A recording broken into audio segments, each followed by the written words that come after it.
알쏭달쏭 궁금한 성 이야기. 성교육 선생님이 들려주는 현장의 목소리. 우리는 성교육하는 MZ들입니다. 저희는 호스트 할로, 차차. 프리입니다. 오늘은 좀 무겁게 시작을 해야 할 것 같습니다. 저희가 이 채널을 준비하는 동안 딥페이크 성범죄 이슈가 있었고 9월 21일 해외에서도 대대적인 시위가 있었는데요. 네. 저도 사건을 알게 된 당일 아침에 되게 벙쪘던 것 같아요. 다른 분들은 어떠셨어요? 저는 이 사건이 이제 뉴스에 본격적으로 나오기 한 이틀 전에, 그러니까 공로나 글이 인터넷에 올라간 시점부터 알고 있었거든요. 그래서 굉장히 충격적이긴 했는데 사실 이렇게까지 이슈가 될 거라고 예상 못했어요. 왜냐면 그동안 묻혀버린 사건이 워낙에 많았기 때문에 이 사건도 또 묻히는 게 아닌가 했는데 아무래도 심상치가 않아서 아무래도 이것은 선생님들한테 알리는 게 좋겠다. 그래서 그때가 주말이었어서 월요일이 될 때까지 좀 기다렸다가 월요일 날 9시 딱 땡 되자마자 선생님한테 카톡을 보내서 알려드렸던 기억이 있네요. 프리의 배려. 맞아요. 근데 저도 몰랐다가 그때 프리쌤이 알려주셔가지고 알게 됐는데 학교 막 명단이 있는 거예요. 맞아요. 명단이 있는데 너무 익숙한 학교들인데 내가 지나다니면서 봤던 학교들인데 이게 진짠가? 솔직히 처음에는 이게 진짠가? 이게 증거가 없는데 어떻게 믿는 거야? 라는, 그러니까 약간 현실을 부정하고 싶은 생각이 먼저 들었었는데 너무 많으니까. 보다 보니까 이거는 가짜라고 생각할 수가 없겠다 라는 생각이 들었었죠. 그래서 저도 진짜 이게 진짜라고? 계속 그런 생각만 들었던 것 같아요. 계속 놀랐던 기억이 나요. 충격적이죠, 사실. 이걸 모르는 분들을 위해서 딥페이크가 무엇인지 이 사건에 대해서 이야기해 주시겠어요? 네, 간단하게 설명드리자면요. 딥페이크는 불법 합성입니다.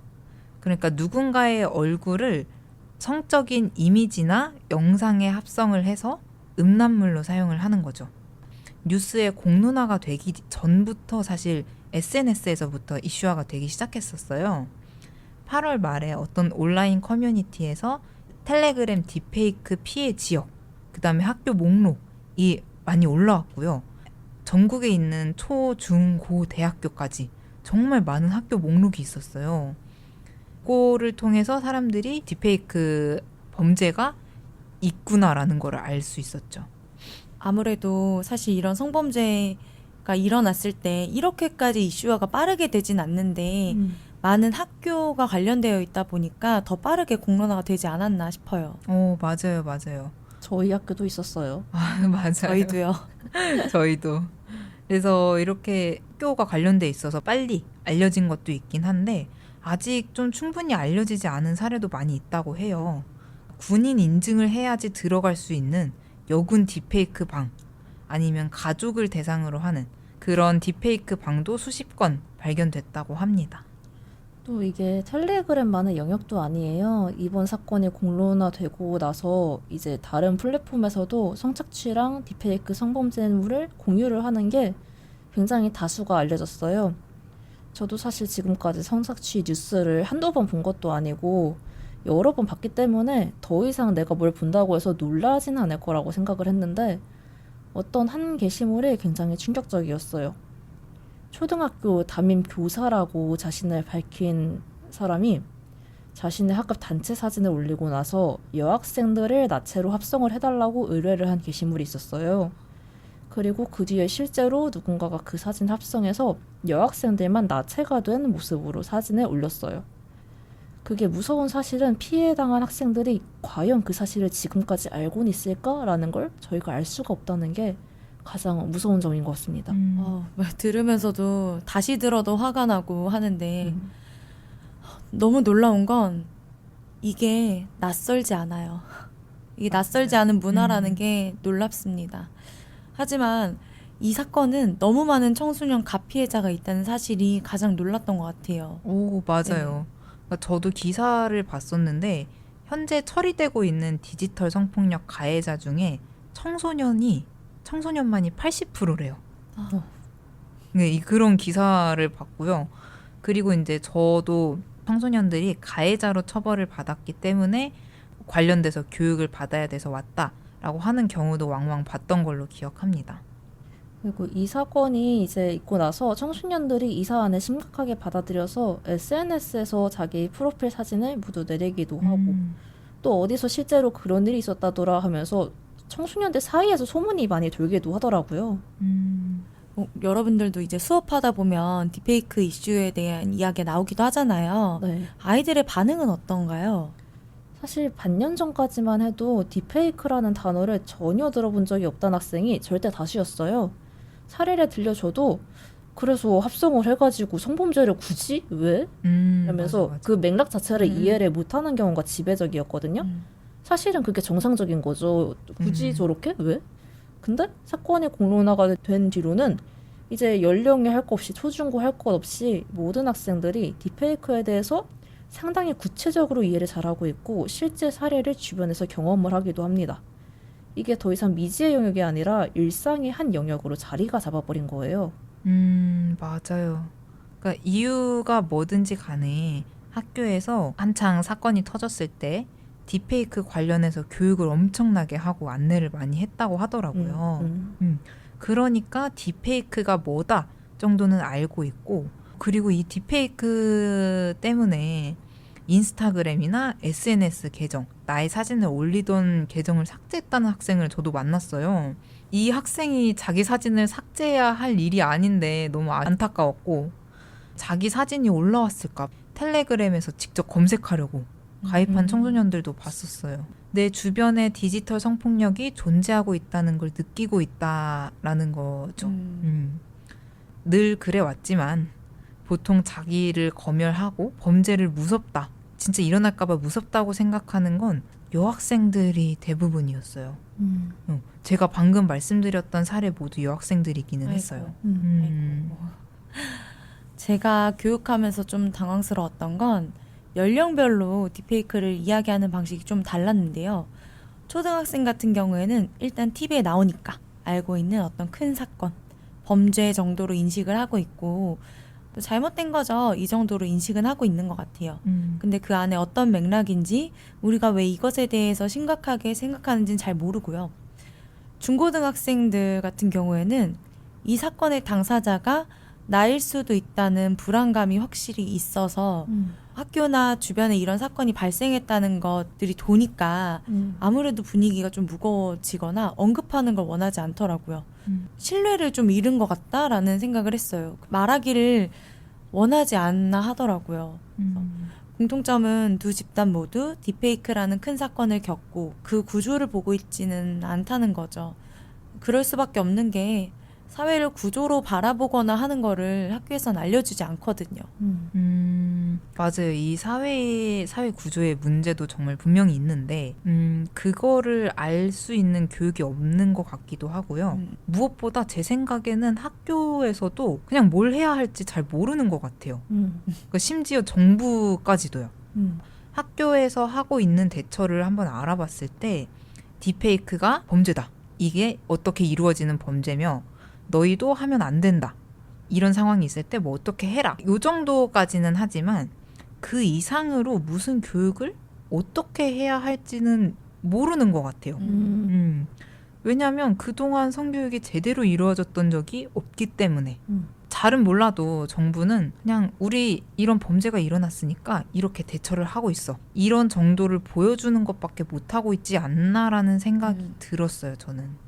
그래도 이 상황에서 조금 더 대처를 하려고 하는 학교들은 디지털 성폭력 예방 교육을 막 날 잡아서 신청을 하시기도 했는데 이 정도이다 보니까 학생들은 이 어른들의 대처들이 정말로 나를 지켜준다, 내가 안전하다 라는 생각이 안 들 것 같아요, 저라도. 그러니까 아까 말했던 개인적인 대처를 할 수밖에 없는 거죠. 내가 조심하고 우리 학교 이름이 있는지 내가 직접 검색해보고 내 사진은 SNS에서 내리고.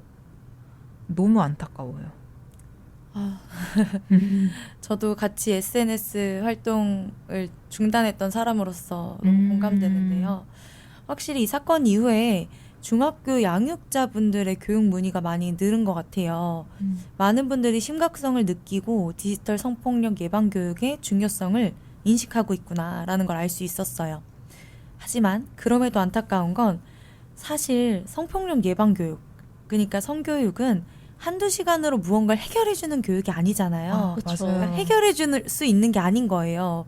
그래서 지금 딥페이크로 반짝 이 정도로만 교육일 것 같다는 생각에 아쉬운 마음이 먼저 드는 것 같아요. 학교나 기관에서도 성교육이 필요하다곤 하지만 다른 프로그램이나 학업과 비교했을 때 성교육의 비중이 너무 작잖아요. 의무교육이라고 하지만 통합되어 있고 충분히 대체 가능한 교육으로 운영이 되고 있으니까요. 그 부분에 대해서 전 양육자랑 또 지도자에 대해서 얘기를 하고 싶어요. 청소년이라든지 청년층 같은 경우엔 이미 디지털을 일상적으로 활용을 잘 하고 있어서 딥페이크 사건에 대한 이해도도 높은 편인데 디지털을 이제 익숙하지 다루지 않는 연령대의 성인들은 사건에 대해서 이해하기가 어렵고 또 왜 그게 실제 자기 몸도 아닌데 왜 그거를 싫어하느냐. 아이쿠. 가짠데 아니 어차피 페이크 어차피 어이. 가짠데 그게 뭐가 문제냐 하는 그런 반응들이 종종 있어요. 근데 문제는 그게 단순히 이해도를 넘어서 그게 피해자한테 이체가해가 될 수 있다는 사실이거든요. 자 가야죠. 맞아요. 그 사실 사람들이 자기한테 그거 뭐 너 진짜 몸도 아닌데 왜 그래? 너 혹시 뭐 찔리는 거 있는 거 아니야? 어우. 이런 말을 하면 피해자 입장에선 굉장히 불쾌하잖아요. 그쵸. 그리고 다른 사람들을 신뢰할 수도 없어요. 그래서 양육장과 지도자들한테 필요한 건 사실 디지털 문화나 기술에 대한 이해가 중요한 게 아니라 성인지 감수성이 우선되어야 된다고 저는 생각을 해요. 진짜 맞아요. 맞아요. 너무너무 어. 동감을 하는 게 저희가 교육을 하다 보면 성폭력 가해 청소년의 양육자를 만날 일이 있기도 하잖아요. 근데 자녀가 잘못을 했고 뉘우쳐야 한다라고 생각하는 분들이 계시고 그게 당연하지만 가끔은 이런 분들도 있어요. 우리 아이가 뭘 몰라서 그랬다. 이렇게 범죄자 취급을 받을 정도는 아니다. 그렇게 생각하시는 분들도 있기는 하더라고요. 그게 전혀 아니라는 것을 아셔야 되고 교육을 어떻게 해야 하는지도 아셔야 되는 거죠. 이런 거를 하려면 성인지 감수성이 우선되어야 하는 게 맞다고 생각합니다. 그럼요. 그러니까 성폭력을 대응하고 예방한다는 건 피해를 당하지 않기 위해 예방하는 게 아닌 거잖아요. 그러니까 내가 하는 이 행동들이 누군가에게 피해를 줄 수 있고 그게 인격적이지 않다는 걸 알아야 되는데 지금 사회는 돈이 많으면 괜찮고 공부를 잘해서 대학을 잘 가는 게 우선이니까 이런 인식이 먼저 되어야 되지 않나. 폭력을 대응하고 예방한다는 건 피해를 당하지 않기 위해 예방하는 게 아니잖아요. 내가 하는 행동들이 누군가에게 피해를 줄 수 있고 그게 인격적이지 않다는 걸 알아야 되는데 지금 사회는 돈이 많으면 괜찮고 또는 공부를 잘해서 대학을 가는 게 우선이라고 생각하는 것 같아요. 근데 그보다도 우리가 존중을 한다는 것 그게 먼저 되어야 되지 않나라고 생각합니다. 이 아이들이 미래를 살아갈 때 좋은 인간으로 성장하기 위해서 가장 중요한 건 돈이나 능력이 아니거든요. 맞아요. 누구는 필요하다고 말하겠죠. 부정하는 건 아니지만 그럼에도 가장 중요한 건 사람을 사람으로 생각할 수 있는, 공감할 수 있는 감수성이라고 생각합니다. 그러기 위해서 자녀를 잘 가르칠 수 있고 잘 교육할 수 있어야 된다고 생각해요. 양육자 교육이 너무 필요해요. 제대로 된 양육자 교육이요. 양육자가 나의 아이가 잘 성장하기 위해 어떤 것들이 필요한지 도덕교육과 인권교육 그러니까 성교육에서 말하는 모든 것들은 사실 가정에서부터 시작하는 교육이잖아요. 그렇죠. 근데 요즘 양육자분들 너무 바쁘세요. 그래서 이들이 부담이 되지 않게 참 국가가 조율도 해주고 제도를 만들어야 된다고 생각합니다. 맞아요. 지금 말씀해 주신 것처럼 양육자분들도 감수성을 기르고 어떻게 교육할지 알려면 국가가 조율해주고 제도 만드는 것도 필요하고 그다음에 학교도 좀 변화를 해야 된다고 생각을 하는 게 학교가 너무 바쁘다는 거를 알기는 하지만요. 그러니까 무슨 일이 생기면은 그냥 급하게 성교육 강사 불러다가 한 학기, 두 학기 교육하고는 그냥 처리했다고 끝나는 게 아니었으면 좋겠어요. 맞아요. 물론 이제 그게 최선의 방법일 수도 있겠지만 그리고 또 이 학교들도 강사비가 없어가지고 막 동동거리게 하지 말고 그냥 애초에 성교육이 의무교육이 되어야 된다고 생각해요. 정규 교과목이 되어야지 평소에 잘 배울 수 있지 않을까요? 뭐 이것도 성교육이라고 해서 그냥 단순히 몸의 어떤 구조를 외우고 이런 단순한 교육이 아니라 정말로 성이 뭔지, 왜 우리는 성폭력을 하지 말아야 하는지 생각을 하게 하는 교육이었으면 좋겠더라고요. 그렇죠. 필요해요. 그러니까 이런 것들을 할 수 있게 만드는 성교육학과가 제도적으로 만들어졌으면 참 좋겠는데 혹시 좀 이루어지기 힘든 꿈일까요? 만드신다면 저는 하겠습니다. 저도 좋아요. 입학하시는 건가요? 그럼요. 저희가 교수가 되어서. 근데 지금 말씀을 해주신 성교육의 이제 의무교육이 사실 이미 의무교육이긴 해요. 그쵸. 맞아요. 의무적으로 이제 15시간 이렇게 수료를 해야 되는데 문제는 있죠. 그것이 이제 저희가 바라는 건 성교육을 이제 성교육만 할 수 있는 15시간이 필요한 건데 보통 학교에서는 그렇게까지 하지 않고 다른 교과목에 이제 통합을 해가지고 교육을 하잖아요. 그렇죠. 학생들 입장에서는 사실 자기가 지금 성교육 했는지 안 했는지 몰라요. 몰라요. 모를 것 같아요. 그냥 교육하다가 이제 다양한 형태의 가족, 뭐 조손가족, 한부모 가족 이걸 배웠다지 그게 성교육은 아니거든요. 그래서 성교육 강사가 전문적으로 양성이 되어야 된다는 거 너무 좋은 것 같고요. 정규 과정으로 적어도 주에 한두 번 정도는 학생들이 직접 인권에 대해서 얘기를 하고 토론할 수 있는 시간이 필수적으로 있어야 된다고 생각을 해요. 그쵸. 맞아요. 그러니까 이런 걸 생각해 볼 수 있는 기회를 제공하는 거잖아요. 그리고 저는 이걸 마주하고 너무 화가 났던 게 우리는 N번방이라는 사건을 겪고 모두가 분노했잖아요. 맞아요. 많은 양육자분들도 분노했고요. 근데 왜 같은 방식으로 사건이 재현되고 있는 건지가 가장 화가 납니다. 왜 반복되고 이 폭력의 고리가 끊어지지 않는 건지. 사실 질문을 던지고 싶어요. 다른 사람의 피해 영상들을 왜 보고 싶지? 진짜 이해할 수가 없어요, 사실. 정말. 그러니까 딥페이크 사건이 아니어도 이전에 과거의 여러 가지 일들을 보면 디지털 성폭력의 피해자 영상이 있었다고 하면 사람들은 가해자가 누군지 궁금해하지 않죠. 피해자의 영상을 보고 싶어 하죠. 왜 그럴까? 이건 정말 시선이 바뀌어야 된다고 생각해요. 그리고 이제는 한 번 더 생각해 볼 수 있어야 됩니다. 지금 내가 보고 있는 이 콘텐츠가 누군가에겐 불편하지 않을까? 이 콘텐츠에 피해자는 없을까? 이런 우리의 불편함들이 이 사회를 바꿀 수 있다고 생각해요. 맞아요.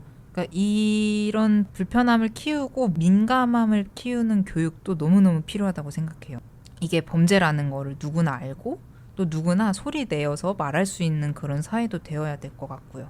최근에는 국회에서 딥페이크 성착취물에 대한 처벌을 성폭력 범죄처벌 특례법에 개정한 딥페이크 소지 처벌법이 통과되었는데요. 이 논의 과정 중에 알면서라는 단어로 알면서? 네. 이슈가 된 적이 있었죠. 네, 그랬죠. 이거는 성폭력법에 폭력과 협박이 있어야만 처벌되는 거랑 같은 맥락이라고 생각해요. 사람이 고의가 있는지 아닌지 그건 어떻게 알 수 있으며 피해 영상물을 소지하기 위해서 소지, 저장, 시청, 공유한 모든 건에 알면서라는 단어가 붙는 거는 너무 무의미하다라는 의견도 있었죠. 당연하죠. 알면서가 뭐예요? 화가 나네 또 다시. 그러니까 알면서 그랬을 때 처벌하겠다라는 건 그냥 가해자가 전 몰랐어요 하면은 그냥 모르고 넘어갈 수 있는 일이란 거잖아요. 그러니까요. 사실 정상적인 사고를 가진 사람이 실수로 우연히 성착취물을 검색했다가 우연히 다운받을 일은 없을 거란 말이에요. 그렇죠. 알든 몰랐든 그건 중요하지 않다고 저는 생각을 합니다. 그리고 학교에서도 사실 저희가 뭐 가해자, 피해자 이렇게 이야기하지만 실제로 그들보다 함께하는 주변인들, 지지할 수 있는 지지자들이 많다는 걸 인지하고 이야기를 나눌 수 있었으면 좋겠다는 생각을 했습니다. 맞아요. 가해하면 안 된다. 뭐 피해를 당했을 때 이런 행동을 해야 한다. 이런 것들도 정말 꼭 필요하지만 그러니까 이러한 사건들이 계속 일어나지 않게 하기 위해서 할 수 있는 게 사실 주변인 교육인 거죠. 이런 사건을 마주했을 때 주변인으로서 어떻게 도와줄 수 있는지, 어떻게 이 폭력의 고리를 끊을 수 있는지 이런 것들을 가르치는 것도 요즘은 좀 더 많아진 것 같기는 하지만 조금 더 확대됐으면 좋겠다라는 생각이 듭니다. 아, 좋죠. 우선 오늘도 핫하게 이야기 나눠봤는데요. 앞으로 더 안전한 사회가 될 수 있게 우리 모두가 끝까지 관심을 가지는 것이 필요할 것 같습니다. 네, 저희도 관심도 계속 가지고 그리고 성교육 선생님으로서 청소년들, 양육자들, 많은 사람들에게 열심히 교육을 하도록 하겠습니다. 꼭 이 사회가 변하길 바라면서요. 네. 네, 오늘 저희 이렇게 마무리해야 될 것 같은데요. 성교육하는 MZ들은 최근 이슈와 성교육에 대한 현장의 이야기를 전합니다. 궁금한 내용이 있다면 댓글 남겨주세요. 저희는 재밌고 유익한 이야기로 다시 찾아오겠습니다. 우리 앞으로 자주 만나요. 안녕.